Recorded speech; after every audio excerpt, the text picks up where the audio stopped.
দুই নাম্বার ভূমিকা পালন করলো। দুই নাম্বার ভূমিকা হলো এদেরকে দেশ থেকে সার্টিফিকেট দিয়ে বিদায় করা লাগবে। হয় পাকিস্তানে পাঠাও আর না হয় ইন্ডিয়ায় পাঠাও। এদের খাওয়া দাওয়া সব বন্ধ, ভিসা বাতিল। কি বাতিল? ভিসা বাতিল। এদের কোনো ট্যাগ নাই, কিছু নাই।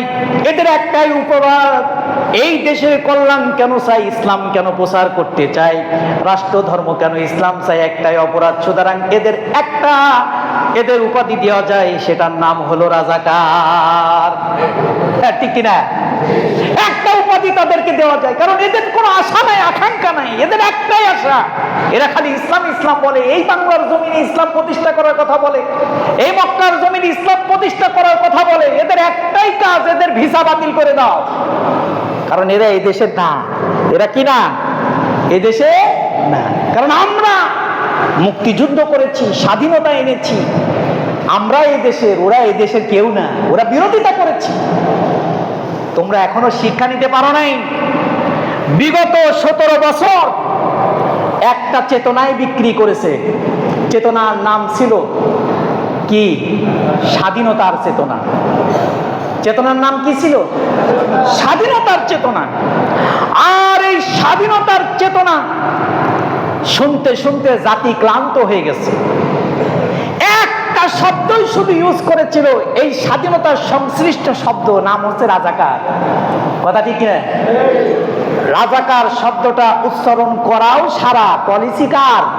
আল্লাহ।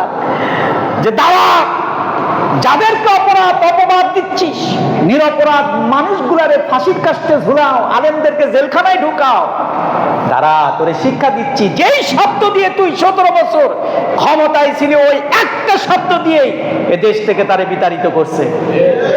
আবার সেই চেতনার ব্যবসা নিয়ে আরেক দল হাজির। ঠিক কিনা? শোনো, শিক্ষা নাও। চেতনার ব্যবসা করতে যায় বিগত সরকার, ফ্যাসিস্ট সরকার দেশ থেকে বিদায় হতে হয়েছে। তোমরা বেশি দিন আসো নাই, 2 মাস হয়েছে। 2 মাসের বেশি হয় নাই, তাই জনগণ তোমাদের উপর আস্থা হারিয়ে ফেলেছে।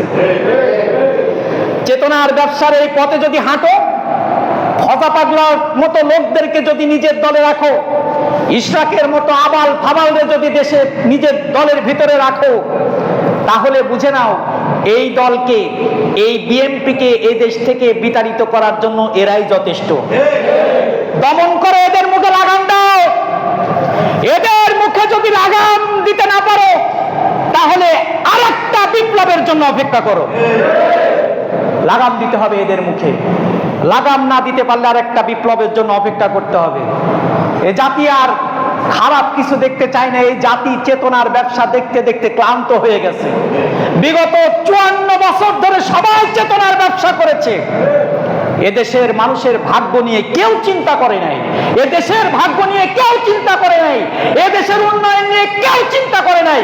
সবাই চেতনা দিয়ে নিজের ক্ষমতাকে পাকাপোক্ত করার চিন্তা করেছে। বাস্তব কথা। অন্যান্য দেশ নিরাপত্তার জন্য তারা প্রতিরক্ষা ব্যবস্থাকে স্ট্রং করে, আর আমার দেশে আহারে চেতনার ব্যবসা করে তোমরা কি করলা এই দেশটারে? 54 বছর স্বাধীনতা স্বাধীনতা করো, স্বাধীনতা দিয়ে আমাদের কি করেছো তোমরা? প্রত্যেকটা রাষ্ট্রই ধরতে গেলে কোন উপনিবেশ থেকে স্বাধীনতা লাভ করেছে, কিন্তু আমরা যত স্বাধীনতার চেতনা নিয়ে সংসদ ভবনের সময় ব্যয় করি, অর্থ ব্যয় করি, চেতনা ব্যবসা করি, কোন দেশ এত চেতনা ব্যবসা করে না। কোন দেশ করে না এরকম। আমরাই শুধু ব্যবসা করি, চেতনার ব্যবসা। এখান থেকে ফিরে আসতে হবে। চেতনা ফেতনা বাদ দাও। একজন একটা কথা বলেছে, দেখুন, পিছনের ইতিহাস স্টাডি না করে, পিছনের ইতিহাসকে ঘাটাঘাটি না করে আমরা ইতিহাস তৈরি করি। ঠিক কিনা? পিছনের ইতিহাসের ব্যবসা না করে, পিছনের ইতিহাস ঘাটাঘাটি না করে আমরা একটা ইতিহাস তৈরি করে যাই, তাহলে জাতি মনে রাখবে। আপনি ভুল করেছেন নেতা, বড় ভুল করেছেন, এখনো ভুলের পথে আছেন। আপনি একটা ইতিহাস তৈরি করতে পারতেন, কিন্তু আপনার ডান হাত বাম হাত তারা আপনাকে ইতিহাস তৈরি করতে দিচ্ছে না। এটা জানি গতকালকের কথায় আপনি বলেছেন এই চেয়ার আসলে এই চেয়ারের মতো না, এই চেয়ারে বসার মতো না, এটা একটা উত্তপ্ত উনুন, এর উপরে বসা যায় না। আমি জানি আপনাকে কারা প্রেসার ক্রিয়েট করেছে, আমরা সব জানি, কিন্তু বলতে চাই না। কিন্তু আপনি বুঝে নেন, আপনি এই দেশের, আপনার বাবা যেমন এ জাতির কাছে গ্রহণযোগ্য একজন নেতা হয়েছিলেন, আপনার জনতার কাছে প্রিয় ব্যক্তিত্ব, ভালোবাসার পাত্র হয়েছিলেন, আপনার সামনেও একটা সুযোগ এসেছিল এবং আছে। যদি আপনি 24-এর গণ অভ্যুত্থানকে রাষ্ট্রীয়ভাবে সনদ দেন, তাহলে এই দেশে আপনি একটা ইতিহাস তৈরি করবেন, আপনি স্মরণকালের নেতা হয়ে যাবেন। কিন্তু আপনি পারবেন না, কারণ আপনাকে শকুনরা আঁকড়ে ধরেছে, আপনাকে শকুনরা আঁকড়ে ধরেছে।